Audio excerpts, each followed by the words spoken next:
Am I the jerk for telling a friend they're being pathetic and maybe don't deserve a relationship marriage? I have a friend who is a great guy. I have known him for years. We grew up together and went to college together. Throughout college, he was such a shut-in. When the rest of us guys would go out clubbing, try to find girls or have fun, he would just stay at home and play some online games with some online friends. As time went on, he kept doing that and did not really have a college experience. He did not date or even talk to the opposite sex, just gawking and overall being kind of a creep. Flash forward to now, and we are about to turn 30. He still has no interactions with the opposite sex, still just plays online video games all the time, and does not go out to meet girls. When I asked him what his plan was to get married or date, he said he will probably just get an arranged marriage because dating is hard for him. I told him it is not hard, but that he is not putting himself out there. He said that because of his height or the way he looks, girls do not like him. I told him to work on himself, go to the gym or do something, man, but he still had just some pathetic woe is me attitude.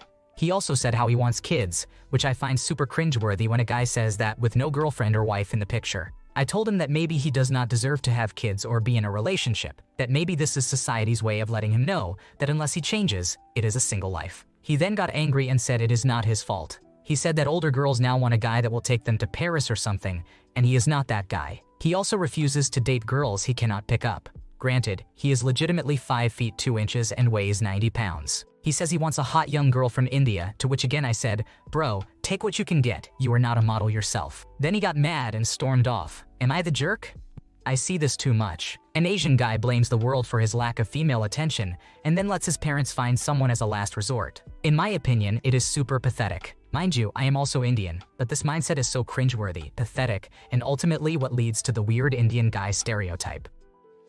No one wants a man like that. It's not about the looks, it's about the attitude and mindset. He seems to think women owe him a relationship and expects them to fulfill traditional roles without him lifting a finger. If no one volunteers, he assumes his parents will find someone forced to marry him. Every sane woman would run in the opposite direction from a man with this mindset. Am I the jerk for not paying university accommodation fees for a 1-year course for the second year? I'm at my wit's end, and I'm hoping someone can offer some advice or just a fresh perspective on this nightmare situation I'm dealing with. I'm a graduate student at a United Kingdom university, and I've been having a really tough time with my accommodation and enrollment. It all started when I moved into university, housing with a group of other students. I tried to be friendly and make an effort to get along with everyone, but things quickly took a turn for the worse.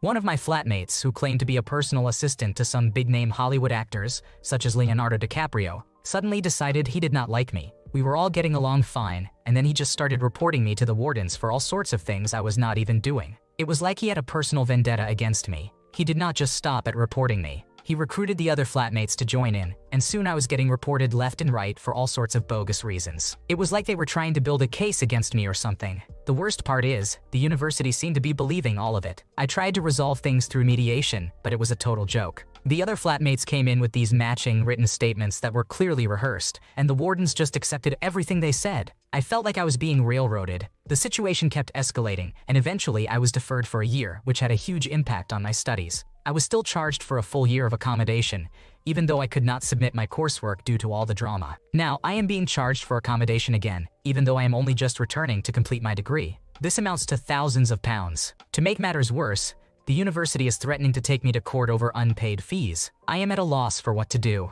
I feel like I have been treated unfairly and misunderstood by the university, and my mental health and studies have suffered as a result. I am considering challenging these charges, but I am not sure if I have a leg to stand on. Has anyone else out there dealt with something similar? Any advice or words of wisdom would be greatly appreciated.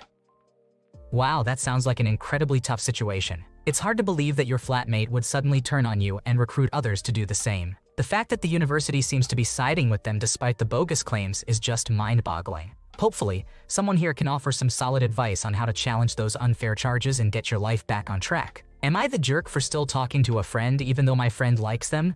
I have a friend who really likes this guy. For the sake of anonymity, her name is Mary and the guy's name is Jake. Mary and Jake have known each other longer than I have known either of them because they know one another from church and their families are friends. Jake and I weren't close for a while, but once we had classes together in high school, we started talking more, just as friends. When Mary told me she liked Jake, I was all for them. Apparently though, according to Mary, he wasn't into her like that because of his dry texting and avoidance of her at gatherings, all of which she detailed to me. At one of her birthday parties early on, Jake realized he didn't have my number and asked me for it in front of Mary. I didn't think much of it, so I just gave it to him right there. I didn't even realize she was mad at me, but when she stopped talking to me for days and dry texted me, I felt something was off. I was also just talking to Jake about books and movies. We also talked about Hamilton, and he suggested we should hang out sometime. I brought it up to Mary, who got upset because Jake hadn't responded to her game pigeon request for a day, in the same time frame that he said we should hang out.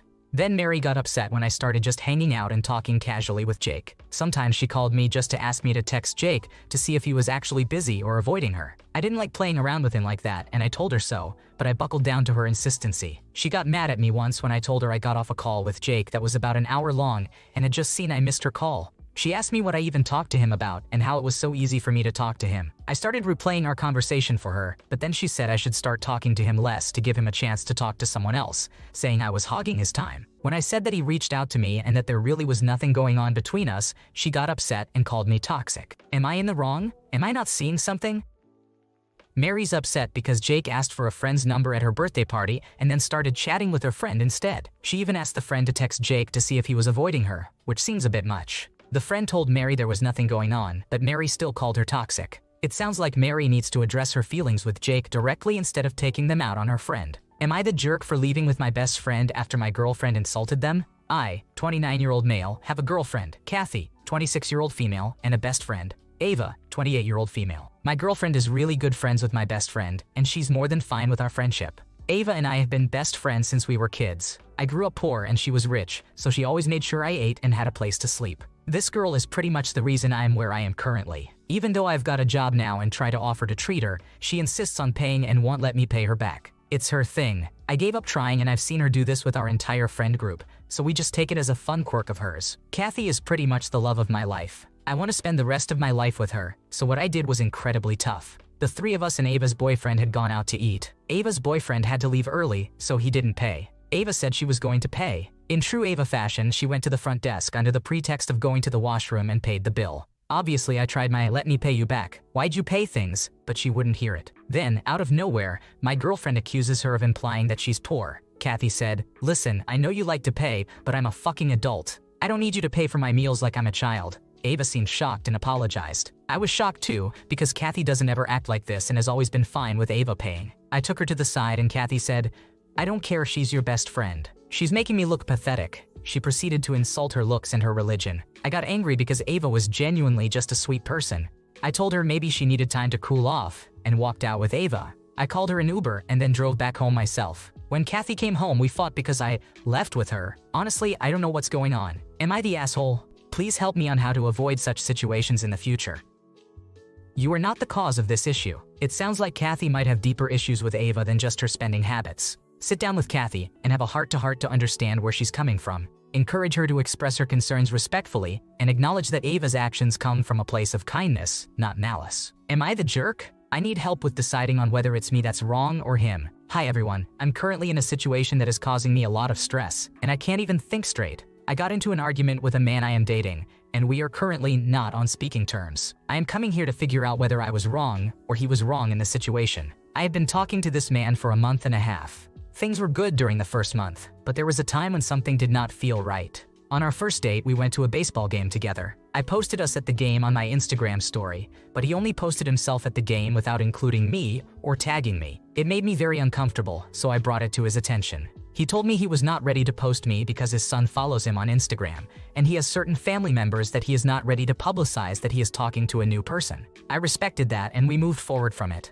During our time together, he has been telling me he loves me and that he sees a future with me. It threw me off because it normally takes a while for someone to say that, but he told me that the reason he loves me is because I accept him for who he is and that I am his peace. I had the opportunity to meet his mother in person and his friends, and I have been talking to his son on the phone. His birthday weekend was last week, and I planned a weekend getaway for him and got him a gift. He did not post me during our weekend getaway while I was posting us on my stories. I ignored it and let it be. This week, I was able to formally meet his son and family. I took a picture of him, tagged him, and posted it on my story. However, he did not repost my story. In fact, he skipped over my post and reposted other people's posts after mine. This made me feel uneasy, singled out, and unappreciated. He reposted everyone else's post of him on his birthday except for mine. I brought this up to him in a non-confrontational way, telling him how it made me sad that he did not repost me and how I felt unappreciated. He blew up and got upset, telling me that if I want to make that more important than meeting his mother and son for the first time, then he will no longer bring me around them anymore. I asked him why he did what he did, and he said it was because he is not ready to post me, that's why. The way I look at it is if he claims he is all in for me the way he says he is, then why is it so hard for him to repost my story? And mind you, the picture I posted was just him and not us kissing or anything like that. I texted him the next morning, telling him I do not like us fighting like this and that I love him and hope he has a good day. He did not say I love you and said the same thing, but we have not spoken since then. Was I being unreasonable or is he hiding something? You didn't do the right thing. You've only been dating for a month and a half, which isn't long enough to expect someone to publicly declare their relationship. Meeting his family, including his son, is a big deal, especially this early on. Give him some space and stop obsessing over social media tags. Am I the jerk? My brother decided on the day of not to drive my cousin up north. This is about my brother versus my cousin. We have a trip planned with 10 people total. We rented a cabin up north that would take 4 hours to get there. My brother, maybe a month prior, told my cousin that he was willing to take her and her girlfriend with him and his girlfriend, even though he really didn't want to be stuck in the car with them for 4 hours. The week prior to this trip, we find out our mom has stage 4 lung cancer. It was devastating news. Everyone is visiting my mom, bringing her stuff, and suddenly caring about her when literally, my family never did. In the background, I start seeing if I can cancel this trip. I can't cancel without basically losing all of our money. The week of, I find out her cancer spread to her brain. Now my cousin talks to my brother and basically tells him he shouldn't go. They plan on not going, guilt-tripping him. My brother lives with my mom and I see her the days that I can. She seemed fine and normal the days leading up to the trip. In my head, I'm going back and forth about going or not going. I'm thinking my children will have fun and that the other people are looking forward to it too. It would be nice to get away from everything, so we decide to go. The day of the trip, my dad randomly has an appointment, and he won't reschedule because he's an old stubborn Asian man that can't navigate the hospital. So my brother takes him. This is late afternoon, so he tells my cousin to go ahead since he didn't want them to wait. My cousin didn't pressure him to drive them since it seemed like he had a lot going on, which he did. So my cousin says her car needs an oil change, so she'll head out the next day. I'm thinking everything is good. The next day comes, and she says there's something wrong with her car and they don't recommend her driving it that far. I tell her to ask for a loaner, ask her sisters to borrow their car, ask someone. She says, I don't want to bother them, and makes up all kinds of excuses. And I'm like, what about your girlfriend? She says her car got totaled and that she's been driving her car while she rides an electric bike, which is news to me. It seemed like they didn't even try. Now they're giving me the cold shoulder, which I don't even understand. What did I do wrong? They won't talk to my brother. Is there something I'm missing here?